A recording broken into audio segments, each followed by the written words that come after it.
Hello everyone, welcome in Kiran learners academy. हम करे थे एडीपीटी एक्सपेक्टेड एग्जाम पैटर्न के ऊपर बेस्ड एसएससी सीजीएल टायर 1 के लिए जनरल अवेयरनेस के मोस्ट इंपोर्टेंट क्वेश्चन जो बेस्ड हैं स्टेटमेंट के ऊपर। और जो क्वेश्चन दोस्तों एनसीईआरटी से क्वेश्चन उठाए थे फेज 13 में, जिस टाइप के क्वेश्चन स्टेटमेंट वाले लंबी लंबी लेंथी क्वेश्चन उठाए थे, लंबी लंबी स्टेटमेंट वाले क्वेश्चन उठाए थे, वो सारे क्वेश्चन हम चैप्टर वाइज, सब्जेक्ट वाइज और सीक्वेंस वाइज कवर करे थे। अभी इस वीडियो में कवर करेंगे जियोग्राफी। जियोग्राफी से जो भी क्वेश्चन बन सकते हैं आपके एग्जाम एसएससी सीजीएल के लिए अकॉर्डिंग टू फेज 13, वो सारे इस वीडियो में रहने वाले हैं। तो चलिए स्टार्ट करते हैं क्वेश्चन नंबर 1 से। और ये भी ध्यान रखेंगे, इससे पहले हमने बहुत सारे सब्जेक्ट के बहुत सारे क्वेश्चन ऑलरेडी कवर कर चुके हैं। वो भी आपको लगातार वीडियो देखनी है। अगर आप नए स्टूडेंट हो वो वीडियो भी आपको देखनी है, और ये तो आपको देखनी है। तो चलिए अभी क्वेश्चन नंबर 1 है, निम्नलिखित पर विचार करें। Consider the following. और आपको बताना है उपयुक्त में से कौन सा संसाधन के घटक हैं। ठीक है, which of the above are the components of resource। तो दोस्तों आपको पता होना चाहिए संसाधन के घटक वे एलिमेंट होते हैं जो किसी वस्तु या पदार्थ को संसाधन बनाते हैं। पहला है तकनीक, तकनीकी रूप से सुलभ, मतलब टेक्नोलॉजिकली एक्सेसिबल। इसका मतलब कह सकते हैं ये अपने आप में घटक है। संसाधन तक पहुंचने और उसका यूज करने के लिए हमारे पास उचित टेक्निक होनी चाहिए। ठीक है, ये अपने आप में दोस्तों ये घटक है। सेकंड, आर्थिक रूप से व्यवहार्य है। का मतलब आर्थिक रूप से व्यवहार्य का मतलब ये है कि संसाधन का यूज करना आर्थिक रूप से लाभदायक होना चाहिए, यानी लागत से अधिक लाभ मिलना चाहिए। ये भी अपने आप में एक घटक है। सांस्कृतिक रूप से स्वीकार्य का मतलब है संसाधन का यूज समाज और संस्कृति द्वारा स्वीकार्य, मतलब कि एक्सेप्टेबल होना चाहिए। किसी भी सामाजिक या सांस्कृतिक मानदंडों का के द्वारा उल्लंघन नहीं होना चाहिए। ठीक है, तो ये भी अपने आप में एक घटक है। इंसान दोस्तों खुद में अपने आप में एक घटक है, क्योंकि इंसान हमारे पर्यावरण में उपलब्ध सामग्री को संसाधनों में बदलता है और उनका यूज करता है। ठीक है, ये भी अपने आप में एक कह सकते हैं घटक है। तो राइट आंसर होगा यहाँ पे ऑप्शन डी, उपयुक्त सभी। क्वेश्चन नंबर 2, जैविक संसाधनों के बारे में निम्नलिखित कथनों पर विचार करें। आपको पता होना चाहिए अजैविक संसाधन, ध्यान रखेंगे वे सभी चीजें जो निर्जीव चीजों से बनी होती हैं उन्हें अजैविक संसाधन कहा जाता है। एग्जाम्पल जैसे कि चट्टानें हो सकती हैं, रॉक्स हो सकती हैं, मेटल हो सकती हैं। ठीक है, तो पहला है इसमें वे सभी चीजें शामिल हैं जो गैर जीवित चीजों से बनी है, अपने आप में स्टेटमेंट। ठीक है, उदाहरण स्वरूप इसमें चट्टानें और धातुएं शामिल है, ये मैंने ऑलरेडी बताया। राइट आंसर होगा ऑप्शन सी। क्वेश्चन नंबर 3, निम्नलिखित पर विचार करें। उपयुक्त में से किसे व्यक्तिगत संसाधनों के रूप में वर्गीकृत किया जा सकता है। ध्यान रखेंगे व्यक्तिगत संसाधन वो होते हैं जिनका यूज व्यक्ति अपनी आवश्यकता की पूर्ति के लिए करता है। और वृक्षारोपण ये कह सकते हैं अगर कोई व्यक्ति अपने निजी भूमि पर वृक्षारोपण करता है, ठीक है, तो वृक्ष उसके व्यक्तिगत संसाधन बन जाएंगे। ये अपने आप में ठीक है। चारा गाह भूमि ये भी व्यक्तिगत संसाधन में आएगा। सम, सन, ये शमशान भूमि दोस्तों, शमशान भूमि आमतौर सार्वजनिक और सामुदायिक संसाधन में आएगा, न कि व्यक्तिगत में। ये बार हो गया। तालाब, तालाब दोस्तों अगर किसी व्यक्ति का खुद का तालाब है, ठीक है, निजी भूमि है उसकी, तो वो भी किस में आएगा, व्यक्तिगत संसाधन में आएगा। तो राइट आंसर होगा यहाँ पे ऑप्शन सी, 1 2 4। क्वेश्चन नंबर 4, निम्नलिखित कथनों पर विचार करें। है ना, कौन सा कथन सही है। पहले कहता है तट से 12 समुद्री मील 22.2 किलोमीटर तक के महासागरीय क्षेत्र को पारदेशिक जल कहा जाता है। ये स्टेटमेंट दोस्तों अपने आप में ठीक है। अकॉर्डिंग टू कह सकते हैं अंतर्राष्ट्रीय समुद्री कानून के अनुसार किसी देश का पारदेशिक जल उसके तट से 12 समुद्री मील या लगभग 22 किलोमीटर तक फैला होता है। ये अपने आप में स्टेटमेंट ठीक है। सेकेंड दोस्तों, समुद्री मील से परे के महासागरीय संसाधन खुले समुद्र हैं। ये स्टेटमेंट अपने आप में क्या है, ये भी सही है। दोस्तों समुद्री मील तक का क्षेत्र आर्थिक क्षेत्र या अन्य आर्थिक क्षेत्र कहलाता है। इंग्लिश में बोलते हैं इसको डबल पी जेड। ये अपने आप में स्टेटमेंट ठीक है। कोई भी व्यक्ति देश बिना अनुमति के दोस्तों समुद्री मील से आगे के समुद्री संसाधनों का उपयोग नहीं कर सकता दोस्तों, ये भी अपने आप में स्टेटमेंट क्या है, ठीक है। तो यहाँ पे राइट आंसर होगा ऑप्शन डी, उपयुक्त सभी। के बारे में निम्नलिखित कथनों पर विचार करें। ये पर्यावरण की ऐसी सामग्रियां हैं जिनमें मानव की जरूरतों को पूरा करने की क्षमता है, लेकिन इन पहुंचने के लिए मानव के पास उपयुक्त तकनीक नहीं है। रखेंगे स्टॉक संसाधन वे संसाधन होते हैं जो प्रकृति में भरपूर मात्रा में उपलब्ध होते हैं, लेकिन उन्हें निकालने या उपयोग करने के लिए हमारे पास वर्तमान में आवश्यक टेक्निक या कह सकते हैं ज्ञान नहीं है। ये स्टेटमेंट अपने आप में सही है। हाइड्रोजन स्टॉक संसाधन का एक उदाहरण है दोस्तों, ये भी अपने आप में स्टेटमेंट क्या है, ठीक है। राइट आंसर होगा ऑप्शन सी। क्वेश्चन नंबर 6, निम्नलिखित कथनों पर विचार करें। कौन सा सही है ये बताना है। जुलाई 1992 में ब्राजील में रियो डी जेनेरियो में पहला अंतर्राष्ट्रीय पृथ्वी शिखर सम्मेलन आयोजित किया गया था। ये स्टेटमेंट वैसे तो ठीक है, लेकिन ये मंथ गलत दिया हुआ है दोस्तों। ये आयोजित किया गया था, ये तो ठीक है कि रियो डी जेनेरियो, ब्राजील में रियो डी जेनेरियो में, लेकिन ये जुलाई नहीं आएगा, आना चाहिए था यहाँ पे जून, ठीक है, 3 से 14 जून। तो यहाँ पे ये गलत हो गया पहला स्टेटमेंट। इसमें वैश्विक जलवायु परिवर्तन और जैविक विविधता पर घोषणा पत्र पर हस्ताक्षर किए गए थे, ये स्टेटमेंट ठीक है। यह वैश्विक स्तर पर सामाजिक आर्थिक विकास की तत्काल समस्याओं के समाधान के लिए बुलाई गई थी, ठीक है। तो यहाँ पे ये भी स्टेटमेंट अपने आप में ठीक है। राइट आंसर होगा ऑप्शन सी, 2 और 3। क्वेश्चन नंबर 7, निम्नलिखित पर विचार करें। एजेंडा 21 का उल्लेख मुद्दों में से किसका मुकाबला करना है। ध्यान रखेंगे एजेंडा 21 जो 1992 में 1992 में रियो डी जेनेरियो में आयोजित पृथ्वी शिखर सम्मेलन में बनाया गया था। सतत विकास के लिए एक कार्य योजना है ये, और इसका उद्देश्य विभिन्न पर्यावरणीय और सामाजिक आर्थिक मुद्दों का समाधान करना था दोस्तों, ठीक है। इसमें क्या क्या है, पर्यावरण क्षति, गरीबी, रोग, ठीक है। तो राइट आंसर होगा यहाँ पे ऑप्शन डी, उपयुक्त सभी। क्वेश्चन नंबर 8, निम्नलिखित कथनों पर विचार करें। कौन सा सही है ये बताना है। शुद्ध बोया गया क्षेत्र पंजाब, मिजोरम और हरियाणा में कुल क्षेत्रफल का 80% से अधिक है। ये दोस्तों अपने आप में स्टेटमेंट क्या है, गलत है, क्योंकि शुद्ध बोए गए क्षेत्र का पैटर्न एक राज्य से दूसरे राज्य में बहुत अलग होता है, भिन्न होता है, डिफरेंट होता है, ये गलत होगी स्टेटमेंट। दूसरा, देश में वन क्षेत्र भौगोलिक क्षेत्र का 33% है, ये स्टेटमेंट भी अपने आप में गलत है। भारत में वर्तमान में वन वृक्ष दोस्तों कुल भौगोलिक क्षेत्र का लगभग 25% के आसपास है, ठीक है। ये 33% टारगेट है, लेकिन ये कंप्लीट नहीं है। तो ये कह सकते हैं हम, ये नहीं कह सकते 33% है एग्जैक्टली, ये गलत है। राइट आंसर होगा डी, न तो एक और न ही दो सही है। क्वेश्चन नंबर 9, निम्नलिखित कथनों पर विचार करें। बहता हुआ जल मृदा को काटते हुए गहरी अवनालिकाएं बनाता है, ये स्टेटमेंट अपने आप में करेक्ट है।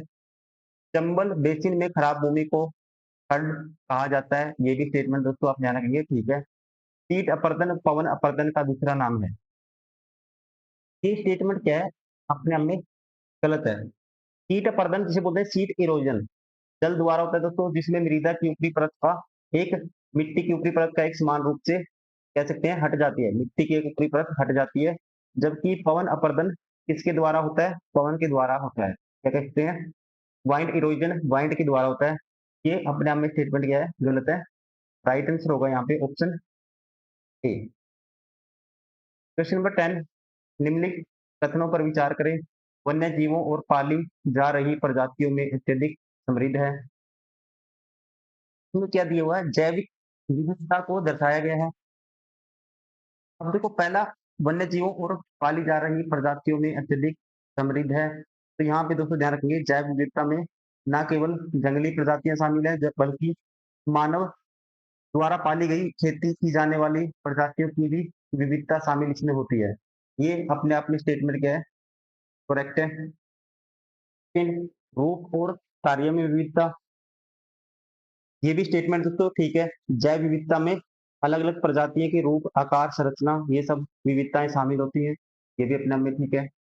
एक प्रणाली में निकटता से एकीकृत, सभी एक दूसरे पे निर्भर करते हैं, तो ये भी हम कह सकते हैं एक प्रणाली में निकटता से एकीकृत, ये भी अपने आप में ठीक है।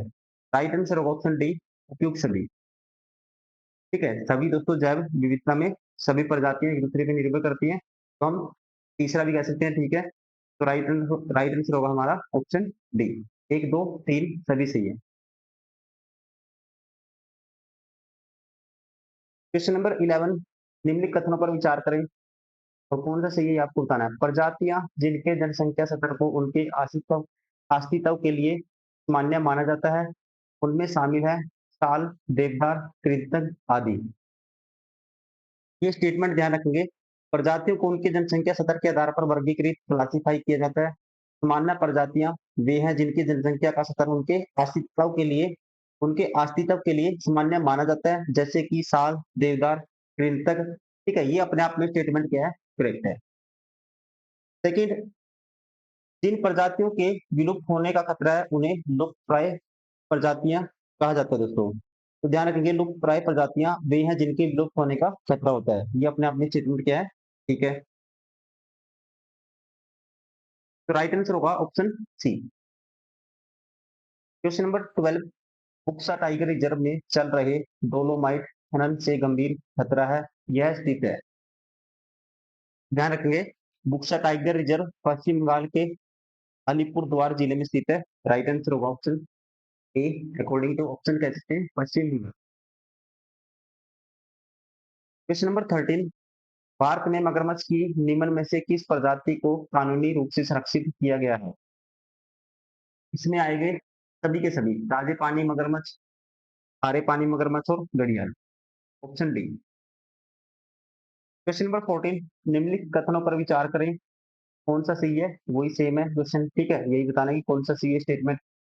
अधिक स्टेटमेंट 1 है, अधिक खाद्यान्न उत्पादन के लिए जल संसाधनों का अत्यधिक दोहन किया जा रहा है।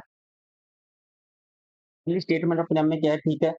बढ़ती जनसंख्या की खाद्य आवश्यकता को पूरा करने के लिए अधिक खाद्य उत्पादन की आवश्यकता है, ठीक है ना। जिसके परिणाम स्वरूप सिंचाई के लिए भूजल और जो दोस्तों सरफेस वाला जल है उसका अत्यधिक कह सकते हैं दोहन हो रहा है, मतलब कि एक्सप्लॉइट।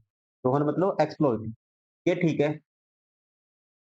पानी का सबसे बड़ा उपभोक्ता सिंचित कृषि है, ये भी स्टेटमेंट अपने आप में ठीक है। भारत में कुल जल संसाधनों का लगभग 90 के आसपास परसेंट, ठीक है, 90% के आसपास कह सकते हैं कृषि कार्यों के लिए उपयोग किया जाता है, ये भी स्टेटमेंट अपने आप में ठीक है। सूखा प्रतिरोधी फसलों और शुष्क कृषि तकनीकों के कारण पानी का अति उपभोग बढ़ गया है, ये स्टेटमेंट दोस्तों गलत है। सूखा प्रतिरोधी फसलें और शुष्क कृषि तकनीकें पानी के उपयोग को कम करने के लिए या जल संरक्षण को बढ़ावा देने के लिए विकसित की गई है, ना कि पानी के अति उपभोग को बढ़ाने के लिए। ये स्टेटमेंट क्या है, गलत है। राइट आंसर होगा ऑप्शन ए। क्वेश्चन नंबर 15, स्टेटमेंट 1, पहली शताब्दी में इलाहाबाद के पास श्रृंगे श्रृंगेरपुर में परिष्कृत जल संचयन प्रणाली थी, ये स्टेटमेंट आपको ध्यान रखना है अपने आप में, ठीक है। मौर्योत्तर युग में बांधों, झीलों और सिंचाई प्रणाली को बड़े पैमाने पर बनाया गया था, दोस्तों ध्यान रखेंगे। मौर्योत्तर युग में बांधों, झीलों और सिंचाई प्रणाली को बड़े पैमाने पर बनाया गया था, ये भी स्टेटमेंट अपने आप में ठीक है। राइट आंसर होगा ऑप्शन सी। क्वेश्चन नंबर 16, कौन सी स्टेटमेंट सही है वही बताना है। फर्स्ट, एक बांध बहने एक बांध बहते पानी के बीच एक अवरोध है जो प्रवाह को बाधित, निर्देशित या पीछे करता है, ये स्टेटमेंट क्या है अपने आप में ठीक है। क्योंकि बांध का जो प्राथमिक कार्य क्या है, जल के प्रवाह को कंट्रोल करना, उसे रोकना, उसकी दिशा, उसकी डायरेक्शन को चेंज करना, ये ठीक है स्टेटमेंट। सेकंड, बांध अक्सर जलाशय, झील या अतिक्रमण पैदा करते हैं, दोस्तों ध्यान रखेंगे। बांधों के निर्माण से जल का भराव होता है, जिससे जलाशय या कृत्रिम झीलें बनती हैं। कभी कभी से इससे अतिक्रमण भी हो सकता है, जलमग्नता या अतिक्रमण भी हो सकता है, ये स्टेटमेंट अपने आप में ठीक है। बांध संरचना के बजाय जलाशय को संदर्भित करता है। ये स्टेटमेंट अपने आप में गलत है। बांध तो अपने आप में एक खुद अपने आप में क्या है, संरचना है जो जल को रोकती है, जबकि जलाशय उस रचना को द्वारा रोके गए जल के बहाव को संदर्भित करता है। ये अपने आप में स्टेटमेंट गलत है। राइट आंसर होगा यहाँ पे ऑप्शन ए। एक और दो दोनों सही है। क्वेश्चन नंबर 17, भारत का पहला राज्य कौन सा है जिसने छत पर वर्षा जल संचयन संरचना को अनिवार्य किया? ध्यान रखेंगे इस राज्य का नाम है तमिलनाडु। राइट आंसर होगा ऑप्शन बी। क्वेश्चन नंबर 18, आदिम निर्वाह कृषि के बारे में निम्नलिखित कथनों पर विचार करें। फर्स्ट है, यह आदिम औजारों की मदद से भूमि के छोटे खंड पर किया जाता है। स्टेटमेंट दोस्तों अपने आप में ठीक है, ध्यान रखिए आप। ठीक है, छोटे टुकड़ों पर भूमि के छोटे टुकड़ों पर की जाती है। ये स्टेटमेंट अपने आप में करेक्ट है। फिर यह मानसून और मिट्टी की प्राकृतिक उर्वरता पर निर्भर करती है। ये भी स्टेटमेंट अपने आप में करेक्ट है। ठीक है, कह सकते हैं उगाई जाने वाली फसलें मानसून और मिट्टी की प्राकृतिक उर्वरता पर निर्भर करती है। तीसरा, यह काट एवं घाह स्लैश एंड बर्न कृषि है। दोस्तों ये भी स्टेटमेंट अपने आप में ध्यान रखना आपको करेक्ट है। इसे काट एवं दाह हिंदी में और इंग्लिश में बोलते हैं स्लैश एंड बर्न कृषि के नाम से भी इसको जाना जाता है, क्योंकि इसमें जंगल के कुछ हिस्से को काटकर और जलाकर साफ किया जाता है। राइट आंसर होगा ऑप्शन डी। क्वेश्चन नंबर 19, निम्नलिखित कथनों पर विचार करें। सितंबर अक्टूबर में रबी फसलों की कटाई की जाती है।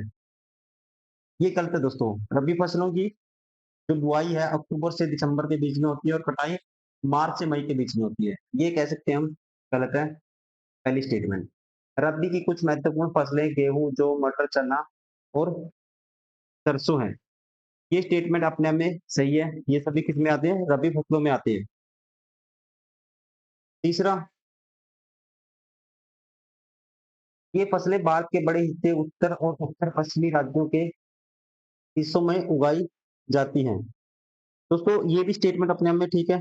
रबी फसलें भारत के बड़े हिस्से जैसे कि उत्तर पश्चिमी राज्यों जैसे पंजाब, हरियाणा, हिमाचल, जम्मू, उत्तराखंड, उत्तर प्रदेश, इन सब में उगाई जाती है। ये भी ठीक है। राइट आंसर होगा यहाँ पे ऑप्शन सी, 2 और 3। क्वेश्चन नंबर 20, गेहूं के बारे में निम्नलिखित कथनों पर विचार करें। यह रबी की फसल है। पकने या समय ठंडे होते मौसम और तेज धूप की आवश्यकता होती है। यहाँ पे दोस्तों क्या स्टेटमेंट ठीक है। गेहूं किसमें आता है? रबी फसल में आता है, जिसे बुआई के समय ठंडे मौसम की और पकने के समय तेज या कह सकते हैं धूप की आवश्यकता होती है। ये स्टेटमेंट अपने आप में करेक्ट है। सेकंड, इसके लिए 100 से 150 सेंटीमीटर वार्षिक वर्षा आवश्यकता होती है, जो बढ़ते मौसम में समान रूप वितरित की जाती है। ये स्टेटमेंट गलत है। गेहूं की खेती के लिए लगभग 50 से 75 सेंटीमीटर वार्षिक वर्षा की आवश्यकता होती है, ना कि 100 से 150। ये गलत है। राइट आंसर होगा ऑप्शन ए। क्वेश्चन नंबर 21, मूंगफली खरीफ की एक फसल है। ये स्टेटमेंट ध्यान रखना आपको ठीक है। मूंगफली किस में आता है? खरीफ में आता है। सेकंड, अलसी और सरसों रबी की फसलें हैं दोस्तों। ये भी अपने आप में स्टेटमेंट ठीक है। थर्ड, अरंडी का बीज उत्तर भारत में खरीफ की फसल और दक्षिण भारत में रबी की फसल है। दोस्तों ये भी अपने आप में स्टेटमेंट ठीक है। ध्यान रखेंगे अरंडी का बीज भारत के विभिन्न क्षेत्रों में अलग अलग मौसमों में उगाया जाता है, उत्तर में खरीफ और दक्षिण में रबी के रूप में। ये ठीक है। तिल को रबी और खरीफ दोनों फसलों के रूप में उगाया जाता है। दोस्तों ये भी कथन सही है। तिल को भारत में रबी और खरीफ दोनों मौसमों में उगाया जाता है। ये भी अपने आप में ठीक है। राइट आंसर होगा डी, उपयुक्त सभी। क्वेश्चन नंबर 22, चाय बगान के बारे में निम्नलिखित कथनों पर विचार करें। यह उष्णकटिबंधीय और उपोष्णकटिबंधीय जलवायु क्षेत्रों में अच्छी तरह से बढ़ता है। यहाँ में स्टेटमेंट क्या है, करेक्ट है। चाय की झाड़ियों को वर्ष भर गर्म और नम ठंड से मुक्त जलवायु की आवश्यकता होती है। ये स्टेटमेंट भी अपने आप में सेकंड भी ठीक है। राइट आंसर होगा ऑप्शन सी। क्वेश्चन नंबर 23, निम्नलिखित कथनों पर विचार करें। दांतों की कैविटी को कम करने के लिए प्रयुक्त होने वाला फ्लोराइड फ्लोराइड खनिज से आता है। में स्टेटमेंट करेक्ट है। अधिकांश टूथपेस्ट की सफेदी टाइटेनियम ऑक्साइड के साथ तैयार किए जाते हैं, ये भी ठीक है। कुछ टूथपेस्ट में चमक ब्रश से आती है, ये भी ठीक है। राइट आंसर होगा ऑप्शन डी। क्वेश्चन नंबर 24, निम्नलिखित कथनों पर विचार करें। आम, नमक, मैग्नीशियम और ब्रोमीन बड़े पैमाने पर समुद्र के पानी से प्राप्त होते हैं। ये स्टेटमेंट अपने आप में ठीक है, ध्यान रखना आपको। ठीक है, आम, नमक, सोडियम क्लोराइड बोलते हैं जिसको, मैग्नीशियम और ब्रोमीन बड़े पैमाने पर समुद्री जल से निकाले जाते हैं। सेकंड, समुद्र के ठंडे पिंड में मैंगनीज पिंड की कमी होती है। ये दोस्तों स्टेटमेंट क्या है, उल्टी दी हुई है। समुद्र में इसकी कमी नहीं होती बल्कि ज्यादा मात्रा में पाए जाते हैं। ठीक है, ये गलत है। ठीक है, ध्यान रखेंगे। समुद्र जल में मैंगनीज नोड्यूल्स ज्यादा मात्रा में पाया जाएगा, विशेषकर कह सकते हैं गहरे समुद्र में। यहाँ पे ये स्टेटमेंट गलत है, तो हम कह सकते हैं राइट आंसर होगा ऑप्शन ए। केवल एक कथन है जो सही है। क्वेश्चन नंबर 25, निम्नलिखित कथनों पर विचार करें। मैंगनीज का उपयोग मुख्य रूप से स्टील और फेरो मैंगनीज मिश्र धातु के निर्माण में किया जाता है। दोस्तों ये स्टेटमेंट अपने आप में करेक्ट है। ठीक है, ये अपने आप में करेक्ट है। सेकंड, इसका उपयोग ब्लीचिंग पाउडर, कीटनाशक और पेंट बनाने में किया जाता है। ये भी स्टेटमेंट अपने आप में करेक्ट है। दोनों करेक्ट है, राइट आंसर होगा यहाँ पे ऑप्शन सी।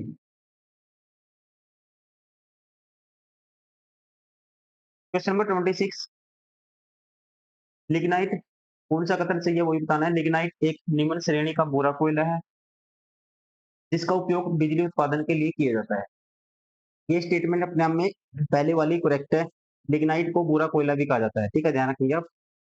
जो सबसे निम्न श्रेणी का कोयला है और इसका उपयोग मुख्य रूप से बिजली उत्पादन में होता है, ये ठीक है।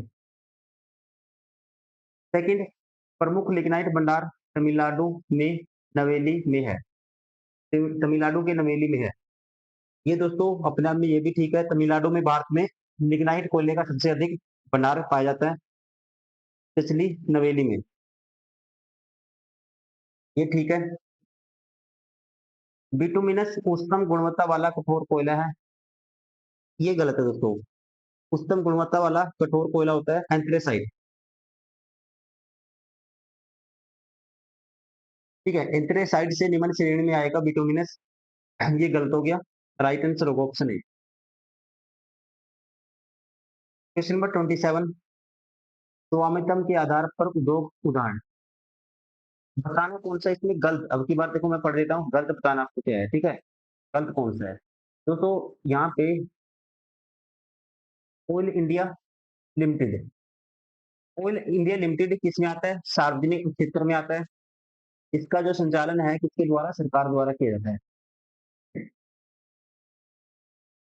तो यहाँ पे अपने अपने, ये तो ठीक है, गलत बताना आपको। निजी क्षेत्र, बेल, बेल मतलब कि दोस्तों भारत हैवी इलेक्ट्रिकल लिमिटेड, ये निजी, कहते हैं निजी क्षेत्र, ये निजी क्षेत्र में नहीं आता। ये क्या है, सार्वजनिक क्षेत्र का उपक्रम है। ये गलत हो गया। संयुक्त क्षेत्र के उद्योग में डाबर इंडस्ट्रीज। संयुक्त क्षेत्र दोस्तों वो होता है जिसका संचालन सरकार भी करेगी और जो निजी क्षेत्र के लोग हैं वो भी करेंगे। ठीक है, डाबर इंडस्ट्रीज ये आता है निजी क्षेत्र में। किसमें आता है, निजी क्षेत्र में आता है, कह सकते हैं। ये गलत है। राइट आंसर होगा option B. Question number 28, aluminium का उपयोग इस्पात इस्पात, तांबा, जस्ता और कई उद्योगों में शीशे के विकल्प के रूप में किया जाता है। ये स्टेटमेंट अपने आप में करेक्ट है। सेकंड, इसका उपयोग विमान, बर्तन और कारों के निर्माण में भी किया जाता है। दोस्तों ये भी स्टेटमेंट ध्यान रखेंगे, करेक्ट है। एल्यूमिनियम का यूज विमान, बर्तन और कारों के निर्माण में किया जाता है। राइट आंसर होगा यहाँ पे ऑप्शन सी।